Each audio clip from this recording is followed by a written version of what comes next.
Hey everyone, welcome back to Make It Happen Mondays, where we talk about sales, business, entrepreneurship, personal growth, mental health, and everything in between with guests who I truly respect and I think make a positive impact on the world around us.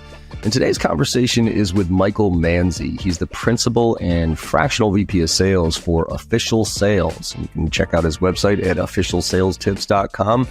Michael is somebody I've been following on Instagram for a while now. He is absolutely crushing it on that platform and giving out so many tactical tips on a daily basis. I don't know how he does it. I mean, I do a ton of content out there and he just seems to be a machine, and it's all super tactical, which is why I was really interested in having this conversation. Also, he's from Boston, so very direct and in your face about his approach, which I love. So we got into it here. As always, we talked about his background, and he has a very similar background to me as far as his parents, for instance. You know, we talked about the art and the science coming from both of his parents. And then we dove into sales and what's going on right now. And, you know, talked about stuff like personalization at scale and how business acumen is just really sorely lacking right now and how to improve it. And then got into a lot of his learning lessons along the way. So this is one of those ones where, again, it's all sales all the time. It's super tactical. It talks about management and reps. And I think there's going to be something in here for everybody who's looking to level up their game. So I hope you enjoy the conversation as much as I did. Let's make it happen.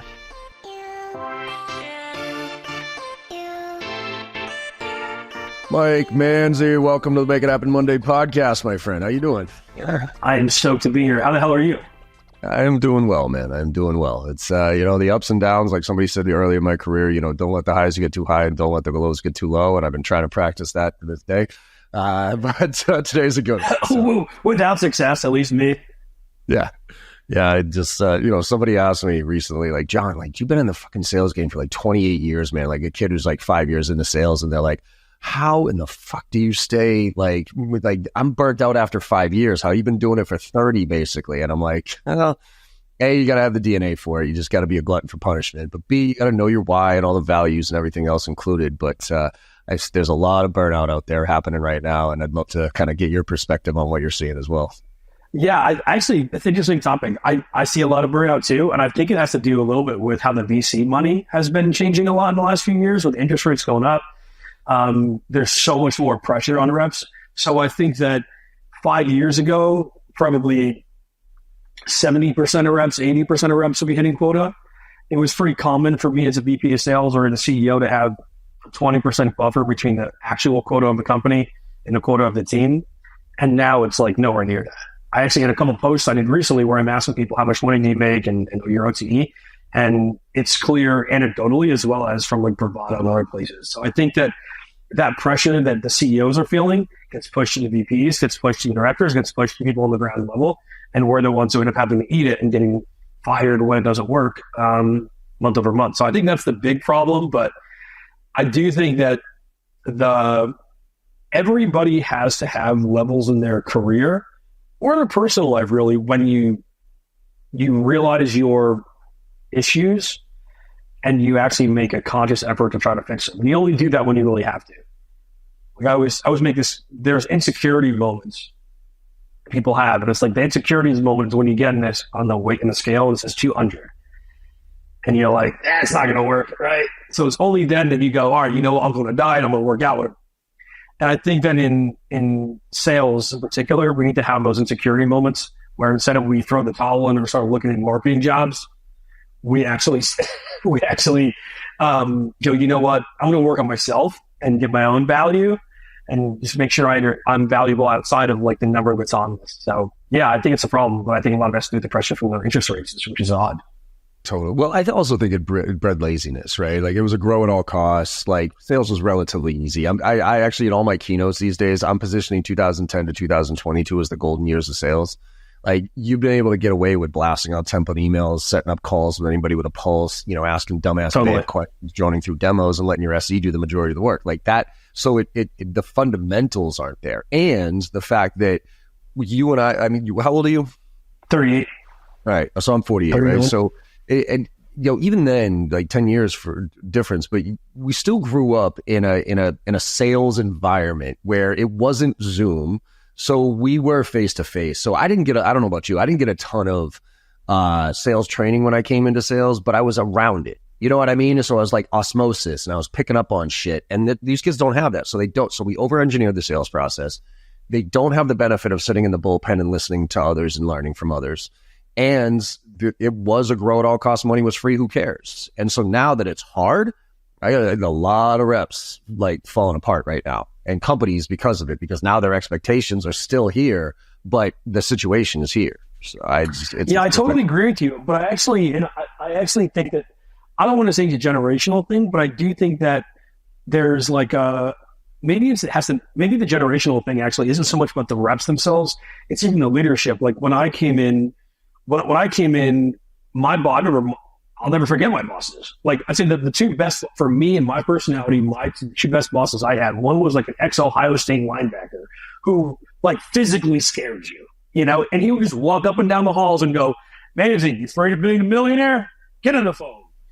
And it was like, that worked. I remember my first time getting to leadership, he was now my boss and I was the leader, or one of the leaders. And first meeting we had, and he asked a question to the group. I chimed in, and he was like, whoa, Manzi, this is your first one. Go sit against the wall. And for like 6 weeks, he made me sit against the wall. And I'm like, that, but it bred so much introspect. And I was so much more conscious about, like, do I have something valuable to add? Is this going to be useful? My kind of curating my own thoughts in a way to make this valuable. So it really sharpened my skill set, where I think that, and I'm not thinking about my first job, which was at EF, selling high school trips. You know, the Spanish teacher would take the kids to Spain. They were giving out Bud Lights. Whoever can get a deal closed, you get a Bud Light. And so it was like that environment, I think, bred a very tenacious and persistent and like excited to be in this sort of sales environment. I mean, you remember, think about 2007, which when I got started, 97, let's say when you got started, we're not that far away from like the true Wolf of Wall Street days. So there's a little bit of like sexiness and around sales, boiler room style, where I think now you've got people that are my age managing teams, and we're a little softer. You know, I'm soft. I know that I'm not yelling up and down the halls going, "You're going to be really afraid to be a millionaire." So I think that pushes off on people. And I think also for years now, we've kept people around that aren't the right fit, while also not being managed well enough to be able to train people. So like we've been able to just be like, that person stinks, keep them around. I don't want to have an conversation. The team gets that vibe, and that's what happens. So I think we should get managing because we're too soft. We should get managing because we don't train people. And I think because of that lack of that bullpen, it does lead you to just get stuck in your own head, and you don't see someone else do something cool for like 10 seconds and go, "I want to do that." Nothing happens, and then suddenly you go, "Man, I stink. I'm putting on a pit," or whatever, and now you're stressing yourself and you're burned out because you didn't have like 25 micro learnings in one massive learning. So a little bit all over the place, but it's good. Yeah, man. So you talk about your background, because I think your influence makes a difference, right, of where you're coming from. So it sounds like you had a couple of pretty hardcore bosses early on, but back up a little bit, because, I mean, give the audience a little bit of context here, not just on the work, sure, right? Because I see you had an interesting background. Did you teach in Korea? I did, yes. Okay. Yes. But before that, talk to me about you growing up, like as a kid. What was the environment like? Parents, like, were they entrepreneurs? Were they in sales? Like, I'm always curious, like, where that itch comes from, and where you kind of caught that. This is like, I don't know whether it was later on, but where you were conditioned, sure, what you are right now. So give us a little context on that. Such a good question, and it just makes me think about your kid's book, which I just think is like the work of God. Not actually, but like kinda. So yeah, when I grew up in a household where my father was like Hall of Fame wrestling guy, not like WWF, but like wrestling. He's a referee. He's in like 3 Hall of Fame for refereeing. Owns a really small like nuts and bolts distribution factory. So kind of like, so a man really figured it out, working hard, grew up in New York. Like that's kind of his personality, and I learned a lot from him, just showing me like, yeah, this stuff's crazy and that's really scary, but you just do it and you will figure it out, and we're smart enough and just do it. So I got a lot of like tenacity and just sort of figure it out. Don't worry, bet on yourself from him. But my mother majored in math, took like a steady job for 25 years, did the opposite. I remember she told me one time there was a point in her life where she could have chosen one route where it was going to be more public speaking, and one route where there'd be no public speaking. And she was like, I'm never going to do that first route. And so we have two completely opposite parents, which I think is very common. But I think as a result of that, I found myself being very, very personal, outgoing, and like upfront, like my father, while also very, very analytical of people and stuff that was happening. And I just talked to my mentor, Mike Horahan. He was one of the original Constant Contact guys, actually. Anyways, I was talking to him, and he was like, you know what you're really good at? You're really good at figuring out like what's the pattern, what's the category of things that's happening right now. Top reps typically are top, and they don't know what it is about what they did that made them top. I'm good at figuring out what is that thing. So I think that those two things made it very obvious for me how do you make friends, how do you, just figure out what I should be doing in life, like how to make decisions. And it helped me figure out what I wanted to do. But pretty much within high school, I was like, I'm going to be in sales. I'm probably going to own my own business of some kind, doing something. Went to college to study business, chose Bryant because it was like in some category for being good for entrepreneurship. And then it went into sales. And that's basically the history up until now. Love it. Have you revisited Bryant? Their sales program right now is off the charts. Yeah, I couldn't believe it. They hit me up and were like, can you like judge some events? Yeah. I'm like, what kind of events are you guys doing? They're like, no, we literally do like dude, have you been? No, I have not. You have to. I should go. I'm actually part of that whole project because I was asked to, and I was like, Stephanie sure. something, right? Yeah, Stephanie, right? And Boyer, I think. And I went down just to kind of, sure, why not, right? And I sat and judged some of these kids, and there was like role play scenarios where they would come in, and dude, when I'm telling you, I sat there and I was like, holy shit. When these 20-year-old kids are just crushing. Oh, like without even, I would hire them over almost any sales rep that I train, like SDRs or anything like that, because the quality and the preparation and the because you talk with your parents, right? Similar things. Like I want to know about your parents though too. I'm curious. Yeah, it's the same scenario but flipped. So my dad was an electrical engineer. Yeah, he worked on at the FAA. Kind of worked on some of the big secret spy planes and shit like that. So he's super analytical. Cool.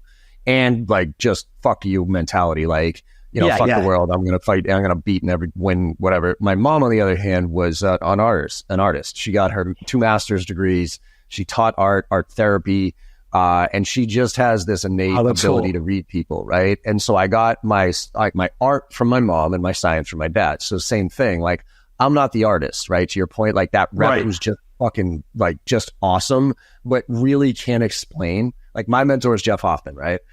Jeff Hoffman is a fucking artist. Like that dude, he's so good. It like if you watch him do what he does, you're just like, there's no way I could do that. Like you're just because I mean, when I say natural born sales rep, I think there's a very, very small portion of our population that are the true natural born sales reps, not the douchey ones, not the Wolf of Wall Streets or any of that. Yeah, totally. But like the genuine, knows what questions to ask, that type of thing. And I think my skill is I'm able to take what Jeff does and create a science about it so that everybody else can do it, a structure and a process to do it, right? So what are we doing here? Exactly. So we just become best friends. Yeah, exactly.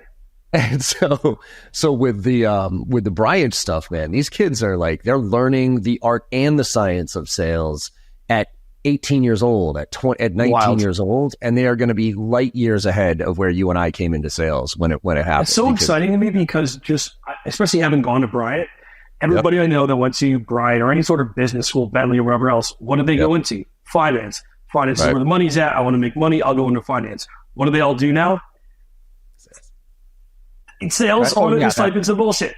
Yeah, exactly. They're typing their analyst at some company and they're making whatever they're making, but it's not as good as they thought it was going to be, and there's no way to move up. And I should have got into sales, and so that's exciting. By the way, their jobs are probably more in jeopardy than yours and I are when it comes to AI and the evolution of all that shit. So now it's like that degree that is a funny one too, man. But yeah.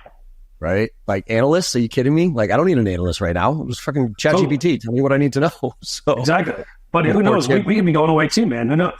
Oh, we are. What are your thoughts on AI taking over sales? Shit, man, you want to get stoned and have this conversation? Hell yeah. One of the others fine. So it's both, right? So I think tagline I got is we're not going to get replaced yet by AI. We're going to get replaced by sales reps to learn how to use AI, right? But it kind of stems from my I went and saw Gary Vaynerchuk back in 2017. He has this 4D session where you can go to his office and sit down, and he comes in and does a Q&A with you and like 10 other entrepreneurs. And I had just seen an AI email written based off of one of the emails I used to train on. And it was better and faster than I could have written. And I asked him, I was like, Gary, what the fuck? Like, I just saw a robot write an email better and faster than I ever could. Like, where does that leave us in sales? And he said something that sticks with me to this day. He said, don't worry about the tech. You're not going to beat it. He goes, just let it do all the heavy lifting, but be the last mile. Like, let it do the research, let it even write the email. But before you hit send, just make sure you humanize it. Because as long as there's a human on the other end of that phone or the end of that email, we have a chance, right? Now, do I think the SDR model is going away? I think yes, absolutely. Because of what we said earlier, we've over-engineered the sales process and we've turned those SDRs into robots. And now they're running these bullshit cadences with templates that just go out there. AI is doing it better. Do I still like the AI shit? No, but is it vastly better than a templated cadence? Absolutely. And I also look at it as, let's go to our Instagram, right? Why do I hate spam? Right? Well, we hate spam because it's irrelevant, right? Well, why do I love Instagram? Well, it's because everything that algorithms, I've trained that. Well, that algorithm's trained me. I've thumbs up, thumbs down. I played on friends, whatever. Yeah. So now every fucking ad, I'm like, yeah, I want that, right? So you're telling me that there's not enough information out there about you and I, about LinkedIn and all these different things that we do, that AI can't scrape all that stuff and start sending us emails with super hyper personalized, super relevant information? And if that happens, do I care whether it's coming from a human or not? No. Now, do I want to talk to a human? Ideally, yeah. I don't know how long that's going to last. But I tell reps, you want to figure out how much of an issue we have right now, go into ChatGPT or Perplexity and pretend like you're a customer. So pretend like I'm evaluating official sales tips. Like I'm trying to evaluate John Barrows versus Mike and which training I should do, right? So I'm now going to sit down and say, tell me about the JD sales training. What does it do? What are the strengths and weaknesses? How does it compare to this? When you realize within a 10-minute chat with a tool like Perplexity or ChatGPT that you'll get more value out of that than a sales rep who's going to drone through BANT questions and go through their PowerPoint presentation, you realize how in trouble we are. So that's the difference. I think it's. I think that what you said there to the last mile and like the use of it totally is what it is, because what I think is going to happen is it's going to eat up the number of miles. Right now, like the first mile, let's say, is SDR world. It's going to eat that up. The next world could be BANT qualification stuff and general demo, and then eventually it's going to get to the point where it's like there's one sales engineer, or not even that person, but there's one sales guy who's like, I'm actually just here to meet, give you the information you need, push you over to John Smith, and see you later. And which is interesting. But anyways, yeah. No, what is it? Minority Report. Remember that movie? Remember how he was sitting on he had the things and he was just kind of like this, like that. That's how I think it's ABM. It's account-based marketing with all the stuff funneling full cycle sales reps again. And I'm going to be sitting in front of a dashboard, and instead of being like, who should I call today? It's going to be like, no, you need John. You need to call Mike. And you don't send him an email, make a call because he likes phone better than email. Because here's the three things at 3 o'clock.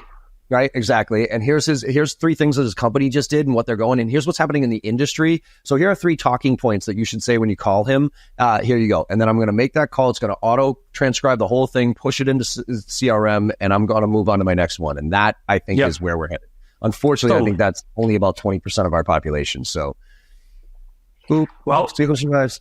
There's still more to come. What's interesting to me about the AI stuff, when I think about some of the things that I do, so I do a lot of automated outreach for people in a way that actually feels relevant, feels personalized, because it is relevant and is personalized, and we are using the human element for the last mile of it. And who it works terribly for? CMOs of B2B SaaS companies. Can't touch it. But it works great for people that haven't gotten there yet. When I sell to in the blue collar, like if you sell to blue collar, I got one guy who sells to firefighters, one lady who sells to stonemasons, and them using the program that I do couldn't be happier. The best. Where it doesn't work is when people that are getting AI emails 100 times a day. So that would get eaten up eventually, but right now it's kind of like the gold rush, at least to me, is this blue collar space that's now turning into more software technology, and that's who's getting wins from all this. So how do you do that? So talk me through that though, like, because that automation, right, is the big challenge with all this. It's I don't like to automate a lot, right, because I know, and that's much to my dismay, right, because that's probably why I haven't grown as big as I could have, or whatever else. But how do you make it personalized and relevant at scale with the last mile? Walk me through that. Yeah. So the first thing I do is I just steal what you did 10 years ago, and I saw you at a event. I saw you at an event talking about how you had multiple sheets up and you were bulk tasking all of your research, and then you're going to then use that to write your emails. And it's been on my mind for all these years. So thank you for that, by the way. You've been on my mind for 10 years, John. So anyways, what I do is, first thing I do is take a list of people, whatever that list is, general list. And then I'm going to split that list into dozens of smaller lists. Obviously, I'm going to break that list down into regular things like ICP and persona.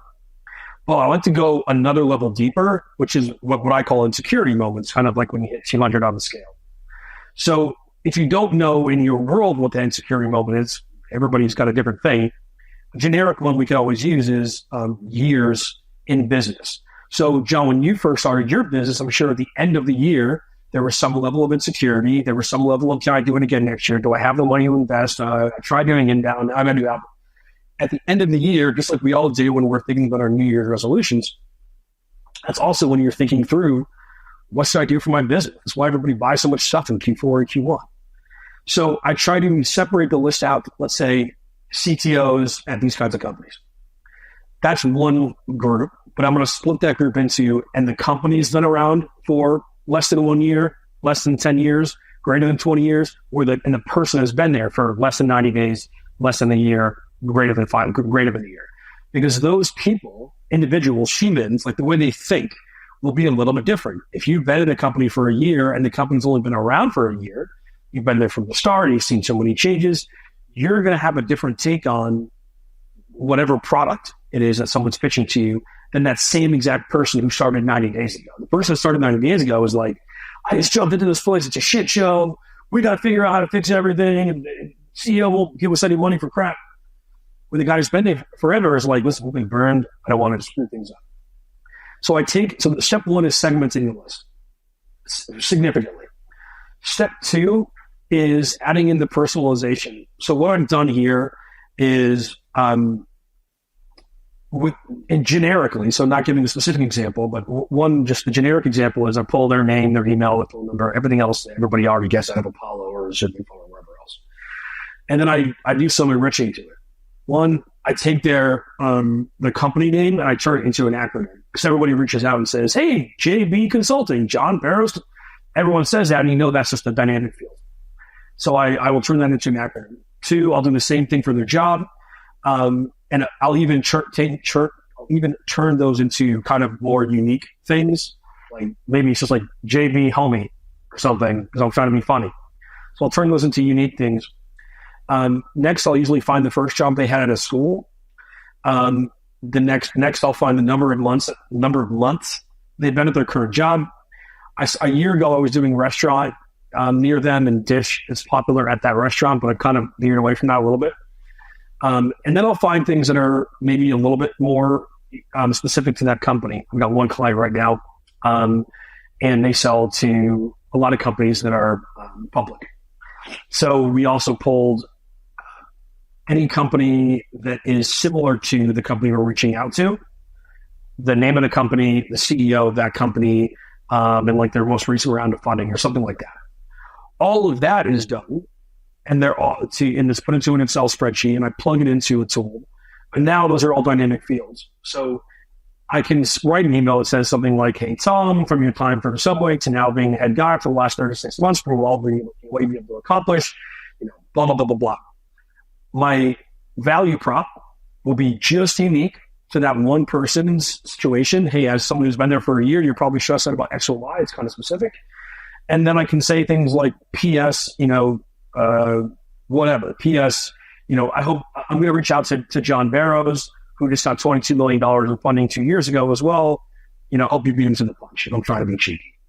So that is how we personalize it and scale. I should say the way that I do that is I have a team that will go and do the research for my clients so that they can just get a spreadsheet back, and that spreadsheet is put into a tool. The last thing, though, which is really important, is the scale. Scale got messed up this last couple of years.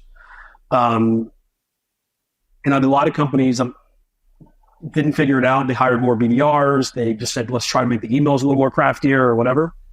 But it doesn't work. So what I do is I use a tool called Instantly. And if you're not familiar with it, we do domain stacking where you get multiple domains, go Acme, try Acme, join Acme, whatever. And then we get 2 or 3 emails per domain. And then we put all that into a separate workspace, a separate Google workspace. We plug that into Instantly, and we basically say, hey, Instantly, here's 100 lists of people. Here's 100 people per list. It's all segmented with personal emails with all the fields we care about. Send those 1,000 people all the emails you want to send from these 100 email accounts. Don't send more than 10 emails per day per email account. So as far as Google or anything else is concerned, each of these email accounts is only sending 10 emails a day. Heck, each domain is sending no more than 30 emails a day. But the reality is we're sending however many emails. I got one client who sends 75,000 emails a month. And so is there a way to do that? Are we sacrificing quality? Absolutely. If I can write a one-to-one email and look at their Instagram and do all that stuff ahead of time, it absolutely works better. But what this allows us to do is you do that, and then I have a zap that says if anybody opens or clicks the email, it puts them into a separate list. Now, instead of having a list of 10,000 people, you have a list of 150. And they're the ones you should cold call, do LinkedIn messages to, send personalized gifts to, and that's how you can actually take the value from that SDR, that account executive, to say, hey, I need you to look at their Instagram and look at gifts to send them. No one's going to do that versus go write a bunch of fucking emails. So that's why I do what I do. And so far, the results have been good. I mean, even at that scale, seeing typically between 50 and 90% open rates, which I know are hit or miss. You never know if that's real or not. And typically reply rates are between 1% and 5%, even at that scale. So it's kind of crazy. That's what I've been doing. I mean, look, those numbers even pan out with the personalized. Exactly. Because, it's just so noisy right now. If you take a hyper-personalized, right, really thoughtful, then that's going to get better. And, not just one email, obviously, a cadence. But, you do something similar to me. Have you started playing around with Clay by any chance? I haven't messed around with Clay. I had a client that used Clay, and they were talking shit about it. So I was like, I'm not going to use it for a bit. But maybe I'll jump in. Everything that you just said to look for, so I do the same thing, and I put all the variables. I have a prep doc now of when, so you've probably seen how I prospect into my tier 1 accounts, where I batch all my research, right? So I was working with Clay, and they're like, John, you do know we could make that a 1-button thing for you, right? I'm like, excuse me? So they created a table for me with all the shit that I look for. So I look at the last 3 posts on LinkedIn. I look at your news and events. I connect with Owler. I look at all the, those type of things. And then, your background and your history and even your Crystal Nose profile, because it has an API connector. Yep.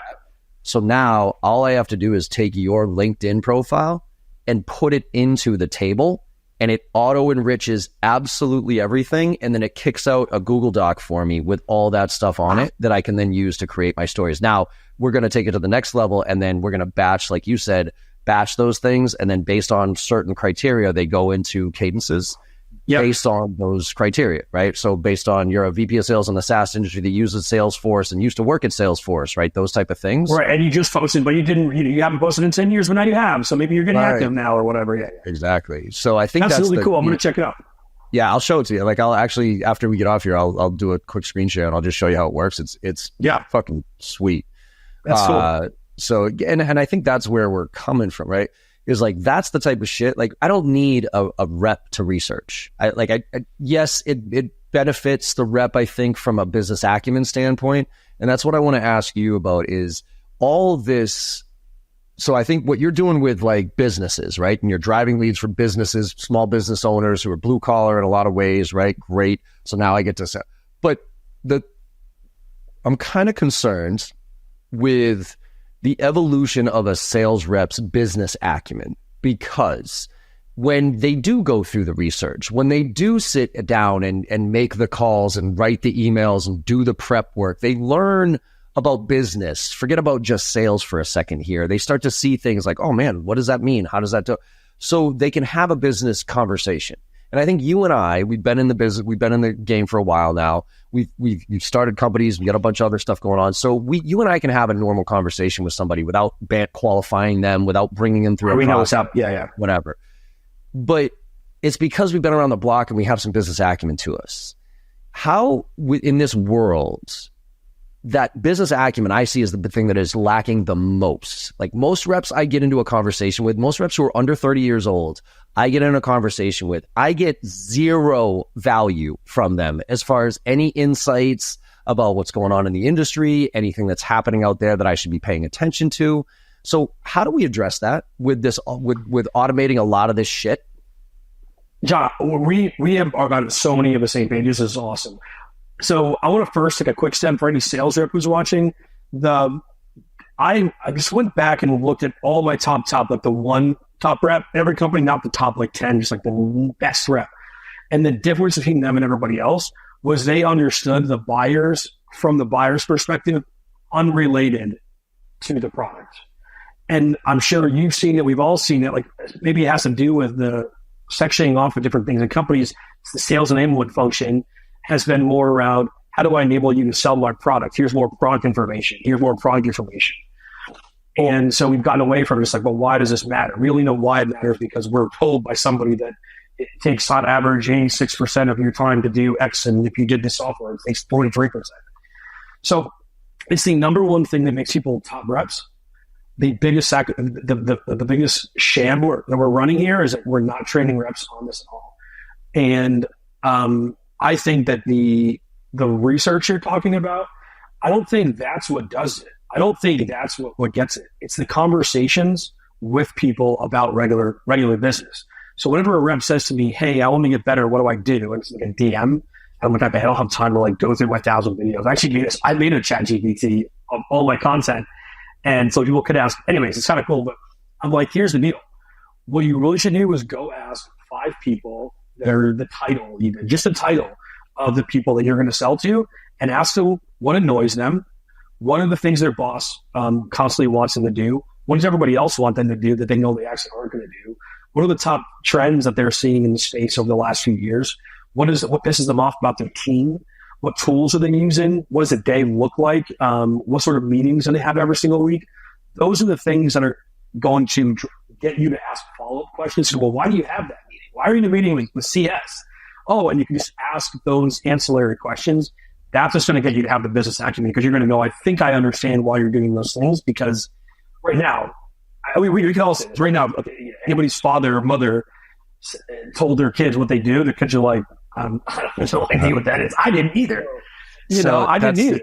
That was a learning lesson for me, and I was so pissed at myself. And I wish you always wish you go back and tell yourself to wake the fuck up, right? Because totally. I remember I had I used to go to the Pats games. Like my buddy, right out of college, my buddy had season tickets. His dad had season tickets, right? And so we would go to the Pats game, and we would tailgate every weekend, and we just get hammered drunk and have a blast. Yeah, totally. And his dad, big guy, right, would just sit there reading his paper. I'd be like, hey, Joe, what's going on? Mr. Levangie, how you doing, right? Whatever it is. Long story short, I mean, this went on for years. He passes away. I read his obituary. I was like, what the fuck? He started 3 companies. He was part of 2 venture capital firms. He had all, and I'm like, and you were just like, whatever, we're drunk. I'm like, that's just Jeremy's dad. Who gives a shit? But the amount of knowledge I could have gained from that human being was so, just for like 10 minutes, being like, hey, so VCs, talk to me about that. Like, what's the difference between a VC and a private equity? I don't think that, like, help me understand, right? And I think we lose out on so many opportunities to learn. That's why I wish onboarding, I wish that we didn't teach product knowledge at all for the first month. And the only thing the rep did was go and talk to customers. The only thing they did was go talk to the exact personas that they're actually going to go try to sell to eventually and ask them all those questions that you just said. What's a day in the life look? How do you use our product? What do you like about it? What do you not like about it? What was your life before using our shit? And what is it like now? Right? And forget about my marketing lingo because it's like, here's an example. Oh, the rep, it'll give you time back. Well, if you've been in business for 5 minutes, okay, great. I got my time back. That's just going to be filled up with a bunch of other shit. So thank you. Right. So like you telling me I'm going to get 30% of my time back, in my head, I'm going, yeah, it's just going to get filled up with a bunch of other shit. So I don't really care. So I'm going to pay $30,000 to go get a new meeting that I can now put on my calendar. Yeah. Thanks. You know? Right. So I think that's the part that I don't know if, I mean, yes, I think we get expedited, but I do think there is just a you got to be in the game for a while enough to be able to experience enough of this stuff to be like, oh, okay. Right. That's why like triggers, for instance, we talk about triggers. Oh, they open up a new office. They launch a new product, merger and acquisition. Well, everybody thinks that that's a good time to jump in. Hey, congrats on the merger. Let's talk. Like, are you out of your mind? Like, that's the last thing that I want to talk to is a new vendor when my company just got acquired or I acquired a new company. Like, you're out of your mind. Right. Exactly. It's like, it is interesting if we could get people to understand, like, when they're coming up on their first year, what are if we could only teach what are the insecurities people have, not like merger acquisition, that means open to investing. It's like, hold on. It should be like, it's the end of, they just hit $25 million in ARR. Do you know that means that's probably when they're going to try to get purchased? Yep. What does that mean to the CEO? Is he freaking out? Is he deluded? What's he thinking? So that if you could understand those insecurities, it would be great. I mean, whenever something I think that was I'm so glad that I did, there's plenty of stuff I beat myself up for. But something I'm really glad that I did is every org I've worked at, I've taken a completely different industry, e-com, ads, whatever. And the first thing I do as the VP, I'm like, I need to become smart. I feel so dumb. All the reps are asking me questions. I don't even know the acronyms they're using. So I'm going to talk to 5 of my peers, 5 customers, 5 lost customers. And then I just try to find someone in my network. And I'm like, dude, what's your deal? What do you do? Like, I don't understand. Can you screen share? What does your calendar look like? And within a week, I feel like I know more than most people know in a matter of months. Not because I'm smart, just because there's so much to gain from just asking not related to your product questions. Absolutely. And that's, I think, too many. We're on the same page, man. Yeah, I mean, again, I think it comes with experience and it comes with realizing, like, my perspective, I think, was a little bit different early years, right? I was just trying to like do my thing. I do remember always believing in what I sold, though. Let me ask you, for you, was it always important for you to believe in what you sold? I think to a point, but I think that I convinced myself regardless, Like I do actually think when I was back at Career Builder, they had these sourcing screens. It was like $5,000. Typically we were selling $400 stuff. And the sourcing screen was $5,000 and it was like, we'll source and screen candidates for you. And I didn't even bring it up ever because no one internally had sold it. So I'm like, maybe this thing sucks and they're just trying to have us push it. So I only started talking about it when I was believed in it. So I guess, yeah, I mean, I think that's true. But I do think that as sales reps too, we find a job, we like it. We're like, that is really cool. I remember selling something in a company and I was like one of the only people that had sold this data part of the platform because I was so sold on it. But everybody, even my people that were talking next to me, they're like, dude, that shit doesn't work. I'm like, what? But look, it says it right here. It's freaking awesome. So even if you convince yourself and it's not true, then you could sell it because in your mind, at least it is. Yeah, and I think that's the key. It's like you learn that like you do have to have that conviction that this thing is good. But then like and you sometimes you convince yourself, but I do think there is a point where when you grow up, you're like, okay, I can't. There are certain things that if it doesn't really do it, I can't convince myself, and I got to go find a product that I can believe in because then it's a lot easier, right? Totally. What's so with that, let's talk about product expert from your perspective. I forget what post you did recently, but it was about like, so there's, the sales engineer, right? So there's some people think that the sales rep needs to be the absolute expert in the industry so that they can answer all the questions, whatever. Others think, no, you just got to be surface level and know where to pull in the resources and be the quarterback and pull in the technical people when you need to. Where are you on that depth of knowledge of your space? And I'm going to put a pin on that compared to just industry knowledge, because I think that's going to go to the business acumen side of the house. But how much of an expert do you think a sales rep needs to be right now to be successful? Maybe you disagree, which I'm okay with. I think the sales rep needs to be completely knowledgeable on everything they're selling except for the technical component. Like we need to be able to talk through it. I don't need to know that the fact that it's an API key that you plug into none of that shit's important. To me, the sales engineer should just be, I don't speak Spanish. This guy speaks Spanish. Getting a Spanish teacher on the call with this guy. But outside of that, we have to understand it because the main thing that people are looking for when they're trying to buy something, or one of the main things that are really critical to that process as a buyer, is trust. And I like to bring up this example for this kind of question. I like to bring up an example of if you went to a party and someone said, "What do you do?"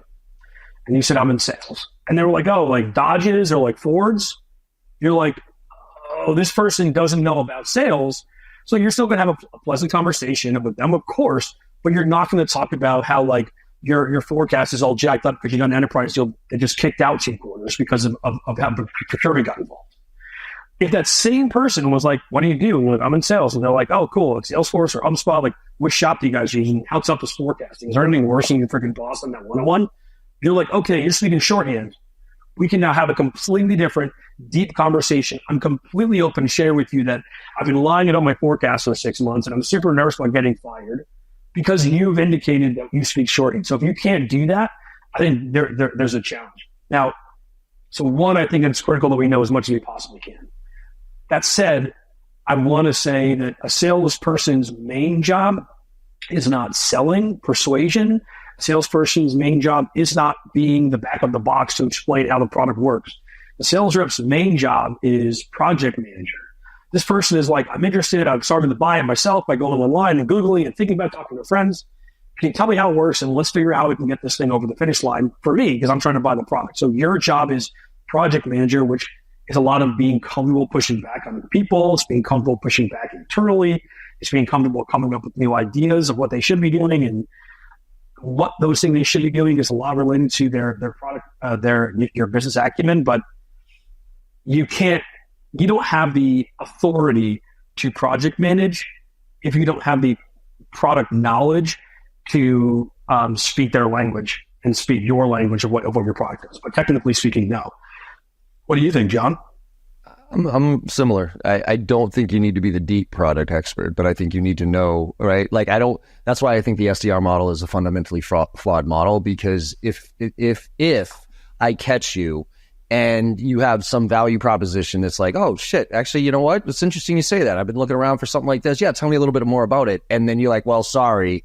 I got to with my account executive who knows." And then the account executive gets on. It's like, "Well, sorry, we have to set up a meeting with my SE. Like, I'm out. I'm done." Like, if I can't get value out of this conversation, I'm not going to have another conversation. And I think the tolerance for value, lack of value is over at this point. Because like I said, just go into ChatGPT and start asking it some questions and realize you get more value out of that than you would a kid asking you questions who doesn't know what the hell's going on with the business, right? Or how do I apply what I do. So I think that's where I think we need to be better. But I also think there's not just the product knowledge, because I think we can supplement that with the SE or whatever. But I think it's also just like the industry knowledge, like what's happening in this industry. What are the options that I have in front of me? Where's the industry going right now? Teach me something. Like I probably got one of the best compliments I've gotten in a long time from a sales call, because the guy said to me, he goes, "John, one of the reasons we want to go with you compared to anybody, to the other competitors that we're going through is like every time we get off the phone with you, we learn something. Like, and it's not because you're pitching us something. It's not because it's your product. We don't learn. It's not about your product. It's like you bring up a new tool. You bring up a new book that I should be reading. You bring up a new technique that I might haven't thought of. Or you send me an email with a link to something that I should be taking a look at." He's like, every time we get on the phone with you, we walk away learning something new. Whereas every other rep runs through, yeah, they're good. They get their good pitch. They got their good slide deck and how they can solve our problems, but we don't learn anything. And I think that's my whole mentality. It's funny you said that too, because I feel like for years though, we were always taught as sales reps, like teaching something. But we were so ingrained, at least I was, with like this idea that it had to be something as it relates to like our product and their business. So it had to be like, okay, did you know that in HR right now, 87% of people are like, no. It could be anything. It could be a keyboard shortcut. But even sales reps on my team, I'm like, hey, at every call, you must provide advice. I don't care what it is, but there must be some advice. It could be a tip on their fucking website, but they need to lead going, "That was great. I got value out of that 30-minute call." So I totally agree with you on that. That's like somebody told me early in my career that it stuck with me. Is like every time he had a conversation with somebody, he wanted to be able to end the conversation with the question, hey, would you have paid for this? And not that, oh my God, imagine. Right? Not that they had paid $1 million, and he didn't even ask really the question, but the whole concept was, did I bring enough value to this conversation that you would have thought about maybe paying a few bucks for it, right? Versus me paying you for your time, right? Because that's right. Especially the SERs hanging around $5 bills. Yeah, like $5 for coffee, just, It's like, shut up. Like I always tell reps, please do not ever send an executive a $5 Starbucks and ask to pick their, to talk to them for over a cup of coffee, because you just basically said that CEO's time is $5 an hour. You fucking shit. You literally just insulted the shit out of me by saying, I'll give you a $5 coffee for an hour of your time. It's like, thanks. Totally. But, yeah. Again, well, and by the way, the reason I know that is because I tried it and I got kicked in the teeth by doing it. So it was cool, man. It was cool for 3 months and 10 years ago. It was really cool. Exactly. All right, then we just keep talking. But let me ask you, there was a couple more that I wanted to get with you on this. Is let's go on this one because I think this might take up the rest of the time. Is the PIP factor here? You said something that you do a lot of work with executives and the VP of sales and the CEO and that relationship there, right? Yeah. And I think that's a whole nother topic that we can dive into as far as that relationship, what it looks like, what to look for as a rep in a company and all that other stuff. But when it comes to performance reviews right now, I had a $6 million business. I was riding high at 20 people and it fell apart. And now I'm back on my own. And I realized I think I'm a pretty good leader. I'm an all right coach. I am a shitty manager. And the reason is because I don't like holding people accountable. I'm the guy you want in your forecast review because we're getting strategize and figure shit out. But as soon as you miss your forecast, I'm like, fuck, do we have to have this conversation? And PIPs literally make my skin crawl. Oh God, I'm getting uncomfortable right now. Right? So, totally. So you said something and I actually agree with this because I think PIP, first of all, PIP, performance improvement plan, for those of you who don't know what that acronym is. I think they're there for a reason, but I think that they're mismanaged almost every time. And it's almost an inevitable way out the door from an HR standpoint. So could you tell the audience here, if you're a rep and you get pipped on, what was your advice of a rep who's in a PIP right now? If you're a rep and you're put in the PIP, you should quit. The reason is because by the time that you are handed that document, your boss has talked to their boss for probably 2 months about your performance slipping, if not longer. Or worse, your boss's boss has been yelling at your boss, going, why is that person still here for months and months? Likely also your boss and their boss. There's some sort of peer group. Everybody has one-on-ones with their peers or group meetings with their peers. And they're all talking, hey, just so you guys know, John sucks. Oh, really? On your team, how's that going? That's happening for months. And so by the time you're handed this, you are already tainted by all of these folks. And 90% of the time, yes, there are exceptions. 90% of the time, this is just a cover your ass legal document that we're going to make so that if you get fired, when you get fired, if you then sue the company for wrongful termination, we can say, we told you what you did wrong. We told you on this date that you did it wrong. We told you how to fix it, and you didn't do these specific things. Has nothing to do with any of these things that you're mentioning in this lawsuit. That's the reason for it. There are people that use them as performance improvement plans. Heck, my first sales job, I was put on one because my attitude was so poor. I was really frustrated and pissed, and I was being a 22-year-old who's frustrated and pissed. And they were like, we're going to fire you if you don't change your attitude around. And that was what helped me learn I needed to move, that I needed to change. So there is a moment when there are situations where it's maturity. This person isn't mature enough to understand the gravity of the situation. But 99% of the time, this is just a cover your butt lawsuit saver. If you get it, don't quit on the spot. Go find a new job. What do they call it? A paid interview program. Go find a job and yeah. Because there's almost no way of getting back. Because even if you do come back from that, yes, the manager is going to look great, by the way, because they're going to go, look, he coached you back up. But even worse, so any time you slip, when you're feeling good, you're going to slip and you're gone. You want that sales manager job? It just got extended by 2 years. And the other guy who's behind you, and he's stuck to kind of stuck for a while, but is new, and he's going to get it over you because you had a bad couple of months or whatever. So it's unfortunate, but if you're getting it, it doesn't mean that you deserve it. It doesn't mean that you should have it. It just means that the company has decided, rightfully or wrongfully, you got to get the heck out of there. So be proactive about it. And you just kind of highlighted why I do not work in corporate America anymore, my friend, because to me, totally. He sucks. Like, I'm the Jack Welch. So I worked for Jack for a couple months. And he's got that top grading, right? And what his whole thing was, everybody gave him shit for top grading, always cutting the bottom 10%, fuck off, who cares? And he was like super draconian about it. And he's like, what people don't understand about that is it's actually the nice thing to do. He goes, because let me paint a picture for you. Because I was asking him, I'm like, Jack, like top grading, I kind of agree, but you're pretty harsh with this, man. Like, fuck it, always 10%. Like, you can't tell me that you're always cutting. And he's like, yeah. And he's like, because the situation here is this. He's like, say you have a underperformer, right? And you're just too chicken shit to have the conversation that they suck at their job, right? So you string them along, you give them okay performance reviews, okay? Because you just don't want to deal with it, okay? But then, so they have this kind of false sense of security that, hey, I'm pretty good at my job, I'm okay. Then all of a sudden layoffs come. And everybody knows layoffs start at the bottom and they move up, right? So now all of a sudden you got somebody who's been in their job for 3, 4, 5, 10 years even. They get fired or they get let go. Now they're sitting there going, wait a minute, I thought I was okay. I thought I was good at my job. Why am I getting fired? So you're versus ripping off the Band-Aid and saying, hey, Mike, you don't suck in general, man. You just suck at this. I'm going to let you go find out what you're great at because this isn't it. So why don't we just rip this Band-Aid off and you're okay. And I'm going to cut you, and so you can find versus holding on to you forever and putting you on a PIP and drawing, and dragging it out so that you now have this false sense of security. And now when you are looking for a job, you're like, what the fuck am I good at? I don't even know what I'm good at. I thought I was.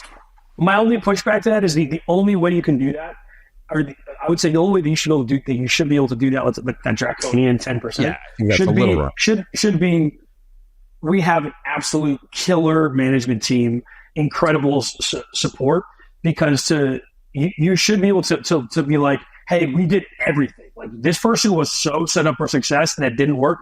That was a you problem. Versus, I think a lot of companies now are like, well, you should probably get better at hiring because these are not going to help you. So, you know what I mean?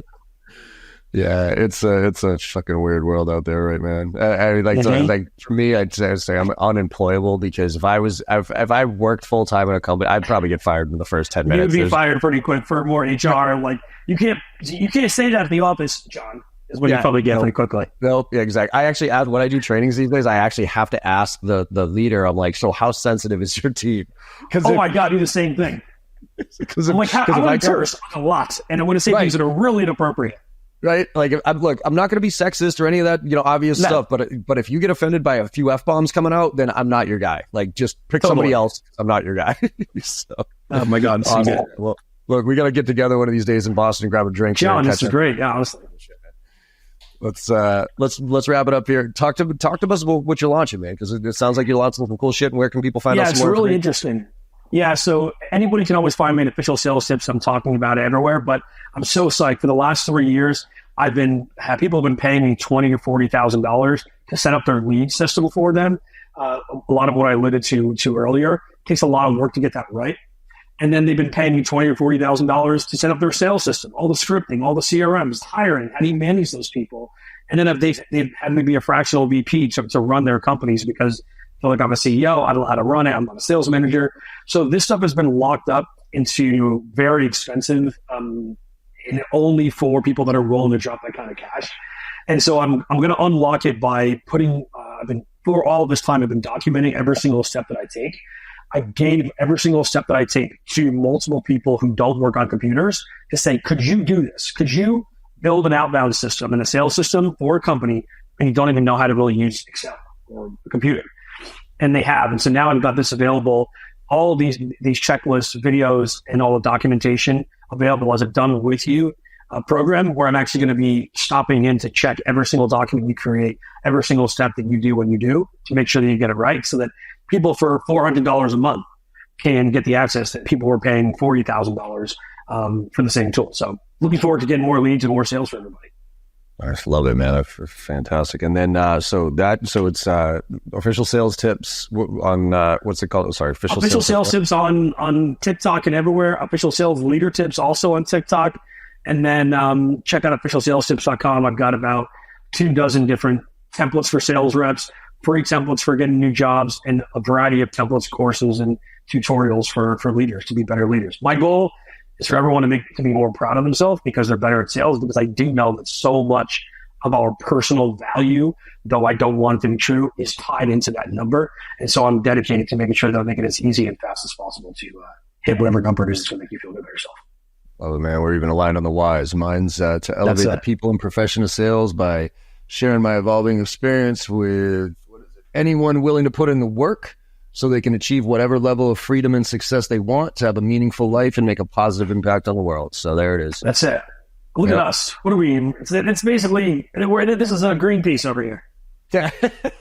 Awesome, brother. Well, thanks again. Let's do this again, brother. Yeah, let's connect offline, and I'll show you the clay stuff, and then we'll grab a beer and see what's going on, all right?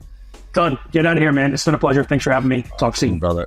All right, real quick, before everybody, hope you enjoyed the conversation as much as I did. And as I always say, go out there and make somebody smile today, because no matter how bad your day's going or how bad you think it went, you make somebody smile and you know you had a good day, and the world needs a lot more of that right now. So thank you all very much, and I will see you on the other side. Hey, everyone. I hope you enjoyed that conversation as much as I did. With your support and our incredible guests, we're one of the top sales podcasts out there right now, and I can't thank you enough. Now, to keep the momentum going, it would mean the world to me if you could go and leave a 5-star review on your favorite podcast platform and share some of your favorite episodes with your network. Also, I am super excited to be launching my new newsletter, where I'll be sharing everything I know and everything I'm learning along the way while I'm out there selling every day just like you. Go to jbarrows.com/newsletter to sign up today. Let's all level up and make this happen together.